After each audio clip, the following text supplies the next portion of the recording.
The Big Bang isn't the start of the universe. Stop right there. Haven't we all been taught to measure time from the Big Bang and say that's when the universe came into being? You hear statements like that all the time, but the problem is, they're not entirely correct. I'm not saying the Big Bang theory is flawed, but it's surrounded by a lot of myths and misunderstandings.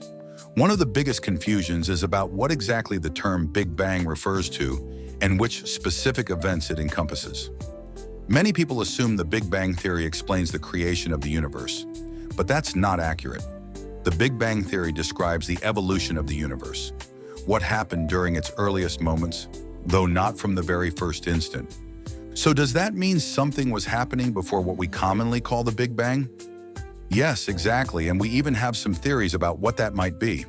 I'm not referring to the singularity, which brings its own set of questions. For instance, you've likely heard that a cosmological singularity is a state where the entire universe was compressed into a single point. But here's the catch. Isn't the universe thought to be infinite in size today? How can you squeeze something infinite into a single point? An infinite-sized point? That's what we're going to explore today, along with questions like what came before the Big Bang, what the term really means, what problems the Big Bang theory faces, and how cosmological inflation helps resolve them. That's the focus of today's video on Space Unraveled, our brand new YouTube channel, where we're just beginning to build our community. If you're enjoying this, please subscribe, hit the bell, and leave a comment about what you think of our videos or how we can make them better. The concept of infinity is tough to grasp, and it's equally challenging to understand how the vast diversity of countless planets, stars, and galaxies could emerge seemingly from nothing. There's a book titled Everything from Nothing: How the Universe Arose that dives into this very question, offering insights into how this might have happened. It's a great resource for anyone curious about the origins of the cosmos. Hello, I'm John, and today we're diving into a fascinating concept called cosmological inflation, a brief period in the early universe when it expanded dramatically in size in just a fraction of a moment. Here on Space Unraveled, we're tackling big ideas like this as we launch our new channel. Inflation can be confusing because different sources seem to contradict each other. For example, Wikipedia states that inflation lasted from 10 to the minus 36 seconds to 10 to the minus 32 seconds after the Big Bang, a minuscule fraction of a second. You've probably seen diagrams showing inflation followed by the rest of cosmic history. But then, some books or articles claim inflation happened before the Big Bang. So was it before or after? It's a critical detail, and the confusion stems from what exactly we mean by Big Bang. Let's break it down step by step to clarify this. Since we're starting fresh on Space Unraveled, let's quickly go over the key points of the Big Bang theory. In 1915, Albert Einstein published his general theory of relativity, which allowed scientists to explore the structure of space-time and the universe's evolution through precise physical laws. In 1917, Einstein applied his theory to the entire universe and was surprised to find that his equations suggested the universe should either be expanding or contracting, not static as was widely believed at the time. He didn't like this contradiction, so he introduced a cosmological constant to keep the universe static. As many of you may know, he later abandoned this constant, but it found a way to reappear in modern cosmology. In 1922, Alexander Friedmann solved Einstein's equations and concluded that the universe could be homogeneous, isotropic, and, crucially, not static. Unlike Einstein, Friedmann wasn't intimidated by these findings. His solutions outlined three possible geometries for the universe and their evolutionary paths: a closed universe, an open universe, and a flat universe. Friedmann was one of the first, if not the first, to propose that the universe might have a beginning. In 1927, he described an expanding universe and later introduced the idea of a primordial atom from which the universe emerged, what we now call a cosmological singularity.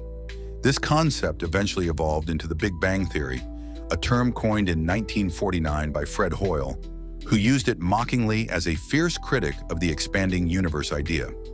This was despite Edwin Hubble's 1929 discovery, through observations of galaxies receding from us, that the universe is indeed expanding. The farther the galaxies, the faster they move away. Beyond this observed expansion, the Big Bang theory rests on two other key pillars: primordial nucleosynthesis and the cosmic microwave background radiation. Earlier theories suggested that all chemical elements formed either inside stars or during supernova explosions, but their predictions didn't align well with observations. Then George Gamow and his colleagues developed a theory that light elements, like helium and a few isotopes, could have formed in the early universe as it cooled in the first minutes after its beginning. Their model predicted that 25% of the universe's matter should be helium, which fits with the hot, dense state described by the hot Big Bang model and is confirmed by modern observations. We do observe this distribution of ordinary matter exactly as primordial nucleosynthesis predicts. Then there's the cosmic microwave background radiation. If the universe was once dense and hot, there should be leftover radiation from that era, uniformly distributed across the universe, able to travel freely once the universe expanded and cooled sufficiently. This radiation was predicted in 1948 by Robert Herman, Ralph Alpher, and George Gamow. In 1965, Arno Penzias and Robert Wilson discovered it, and its temperature and properties closely matched the predictions.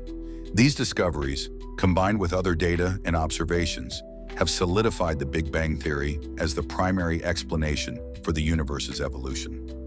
Misconceptions often arise, likely due to the term Big Bang itself or the animations we use here on Space Unraveled, our new channel where we're just starting to grow our community. These visuals can create the impression that there was a single point, a center of an explosion, with everything bursting outward from it. This leads to questions like, where's the center of the universe's explosion? These animations aren't perfect scientific representations of what the Big Bang really entails. It's similar to diagrams of the solar system. To fit all the planets on one image, we sacrifice accurate scales, drawing incorrect proportions for distances or even sizes. Those images provide a general understanding of the solar system's structure, but you wouldn't use them to plan a spacecraft's trajectory. Likewise, these animations illustrate the universe's expansion, but are imprecise and, in some ways, misleading. That's one of the ideas we're exploring as we build Space Unraveled. The question of singularity in the universe's infinity is a real puzzle.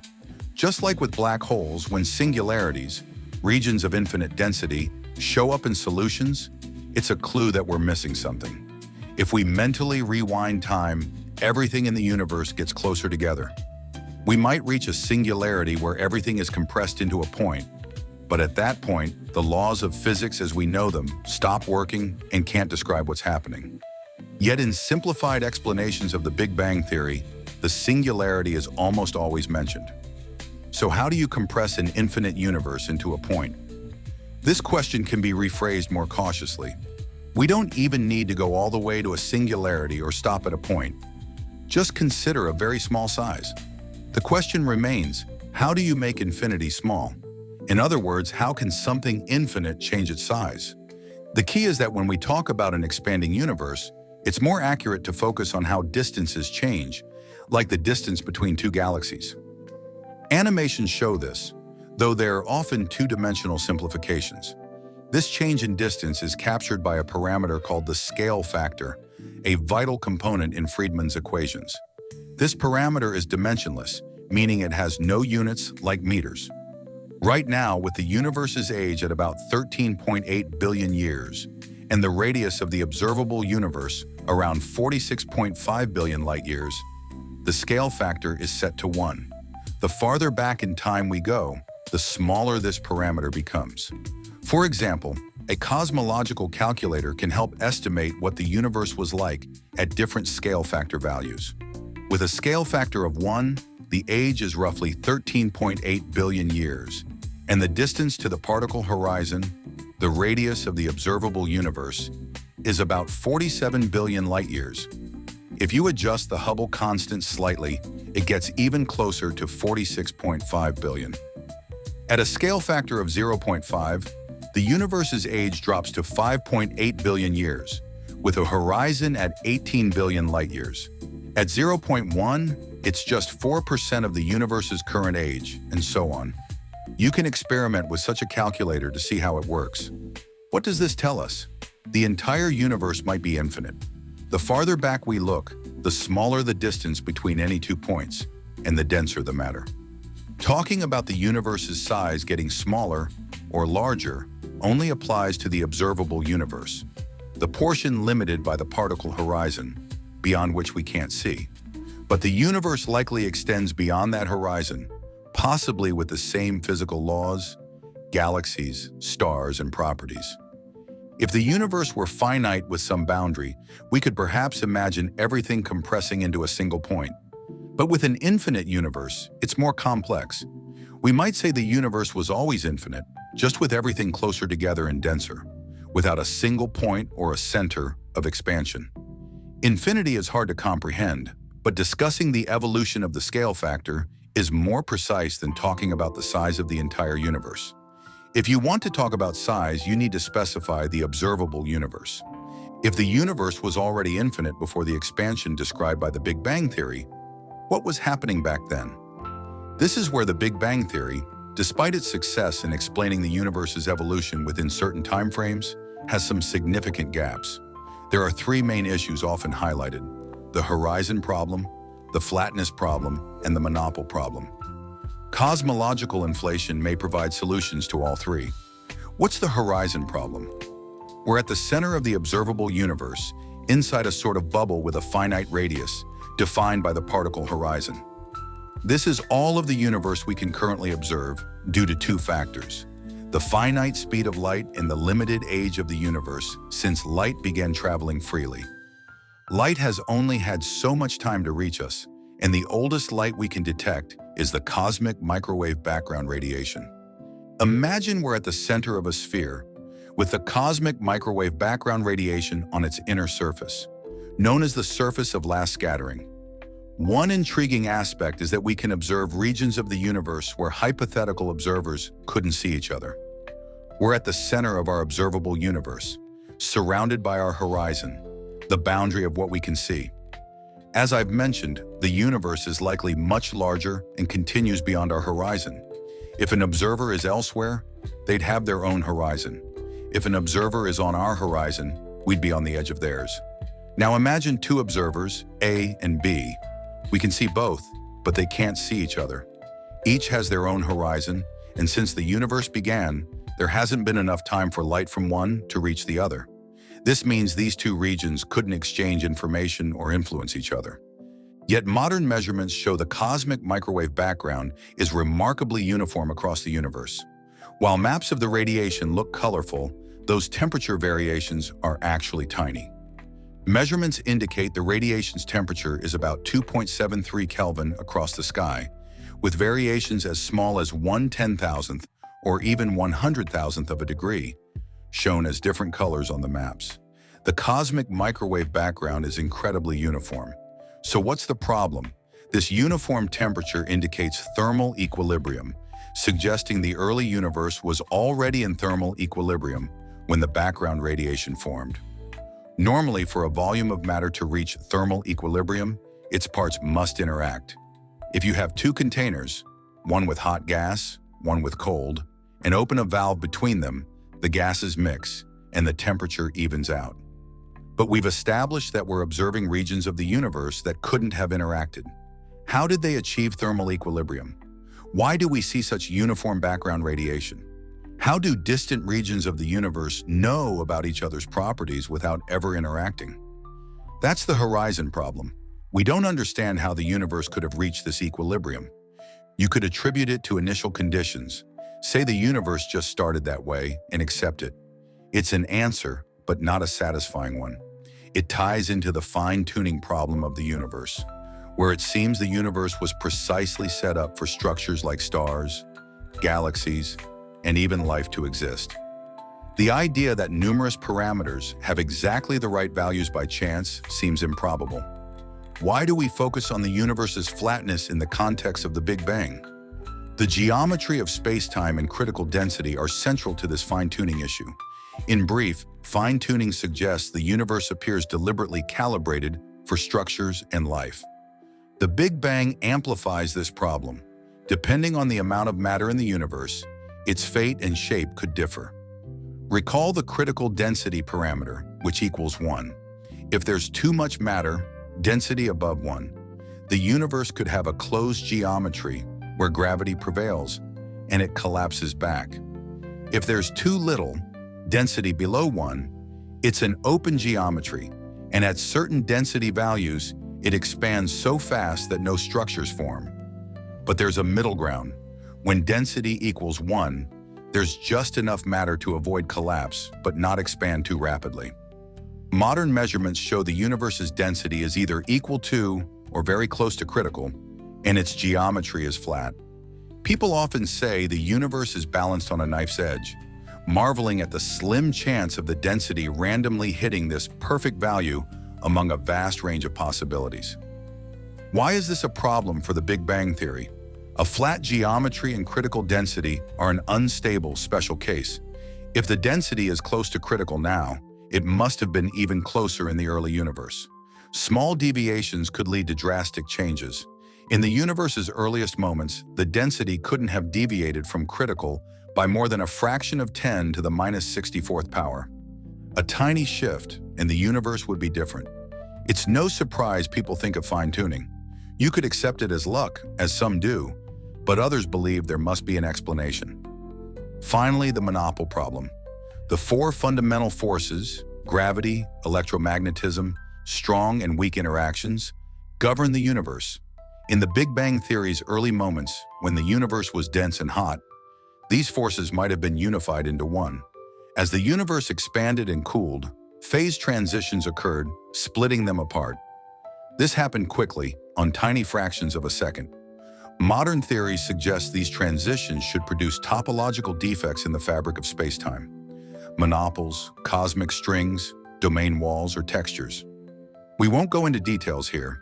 The issue with topological defects is that we should, in theory, observe them, but so far we haven't detected a single one. The classic Big Bang theory, as it stood before the 1980s, couldn't address these problems, so it needed an extension in the form of inflation. Inflation also helps resolve these issues. Throughout most of its existence, the universe expanded gradually. For the first few billion years, the expansion slowed, then it began accelerating again, which we now associate with dark energy. But that's a different topic. To describe inflation as simply as possible, it was an era when the universe didn't just expand, it expanded at an astonishing rate, exponentially. More precisely, the distance between two hypothetical points doubled every unimaginably tiny fraction of a second. By 10 to the minus 33rd seconds, that's 1 billion trillion trillionth of a second, the universe had expanded by 10 to the 30th power, or 1,000 billion billion billion times. After inflation, the expansion slowed to what's described by the hot Big Bang model. The idea of inflation was proposed in 1981 by Alan Guth. In his original description, before expansion began, the universe was in a state of false vacuum, a metastable state, meaning it could remain that way for a long time, but had a chance of spontaneously transitioning to a true vacuum. This phase transition to a true vacuum triggered exponential expansion. A simple analogy is supercooled water, which can be cooled below its freezing point but stay liquid if undisturbed and free of impurities. If you disturb it, a small crystallization center forms, and the entire volume quickly turns to ice. Similarly, the universe, in a false vacuum state before the Big Bang, experienced a random quantum tunneling event, creating a tiny region of true vacuum that rapidly expanded to become our universe. But this idea had problems, like the lack of a clear mechanism to end inflation, or the possibility of multiple such bubbles forming, colliding, and causing observable inconsistencies in the universe, which we don't see. This version, known as old inflation, quickly revealed its flaws. In 1982, André Linde and Paul Steinhardt proposed new inflation. Without delving too deeply, the key difference is that the phase transition to true vacuum is a second-order transition, a slower roll to true vacuum. This required less fine-tuning and allowed inflation to end. You might wonder where all this took place. It suggested that before our universe formed, there was a hypothetical inflating field. Today, the universe is well described by quantum field theory, where fields spread across space, each point having a specific value. Particles like electrons, photons, and quarks aren't little balls, but disturbances in these fields. The inflaton field, a scalar field where each point is described by a single number, is thought to drive inflation. An example of such a field is the Higgs field, and there were even ideas that the Higgs field might be the inflaton field, though that's debated. Scientists didn't stop at new inflation, as it had its own issues. In 1983, André Linde proposed chaotic inflation, which didn't require initial thermal equilibrium and naturally led to inflation from chaotic conditions. Today, there are many inflationary models, but inflation is a crucial extension of the Big Bang theory, largely because it addresses the problems I mentioned earlier. First, the horizon problem. We observe cosmic microwave background radiation, suggesting the universe was initially in thermal equilibrium, with nearly uniform temperature everywhere. Inflation allows this without requiring finely tuned initial conditions. It posits that the universe wasn't initially in thermal equilibrium. During inflation, the scale factor, or distance between 2 points, grew exponentially, far faster than the speed of light. You might object, as special relativity forbids faster than light motion, but it only applies to objects moving through space, not space itself expanding. The horizon problem stems from the finite speed of light. Early on, regions might have been out of equilibrium, one area in equilibrium, another with different properties. But inflation happened so fast that the particle horizon, tied to light speed, couldn't keep up. Space-time expanded so rapidly that all irregularities were pushed beyond the horizon, leaving only a uniform region in thermal equilibrium, which we see in the cosmic microwave background. This means the entire universe didn't need to start in thermal equilibrium to explain what we observe. Inflation also allows small irregularities to re-enter the horizon after it ends, as the horizon catches up. The tiny variations we see in the cosmic microwave background come from quantum fluctuations stretched during inflation, leading to density variations that form the universe's structure, stars, galaxies, and galaxy clusters. For the flatness problem, inflation works similarly. It doesn't require the entire universe to be nearly flat. The rapid expansion stretched space so much that our observable universe became indistinguishable from flat geometry, like stretching a circle so much that its curve seems like a straight line, or how Earth appears flat locally. As for topological defects like monopoles, we don't observe them not because they don't exist, but because inflation's rapid expansion pushed them beyond our horizon. They're out there, just unobservable. Inflation resolves several Big Bang theory problems while preserving its successes. If we define the Big Bang as the expansion from when the observable universe was tiny, denser, and hotter, without rewinding all the way to a singularity where physics breaks down, we can say inflation preceded the Big Bang. Diagrams showing the Big Bang followed by inflation are incorrect. A more accurate timeline labels it as the chronology hints at the Big Bang, where inflation kick-started what we call the hot Big Bang. What came before inflation, we don't know precisely. I touched on this with the inflaton field and false vacuum state. There's even a hypothesis of eternal inflation, where inflation never fully stops but ends in small patches, forming universes like ours. This could imply countless universes exist, a level 2 multiverse in Max Tegmark's classification. There are many nuances, and no one claims any single inflationary model is absolutely correct. Still, the Big Bang theory with inflation is the best, most widely accepted description of the universe's evolution, even peering beyond what we typically call its beginning. It doesn't fully answer the question of everything's origin. We can go one step further, positing eternal inflation. But where did that come from? Was there something before it? We don't know, and we never imagined we'd look this deeply into the universe. That's what we're exploring on Space Unraveled, our new YouTube channel where we're just starting to build our community. Please subscribe, hit the bell, and leave a comment about what you think of our videos or how we can improve.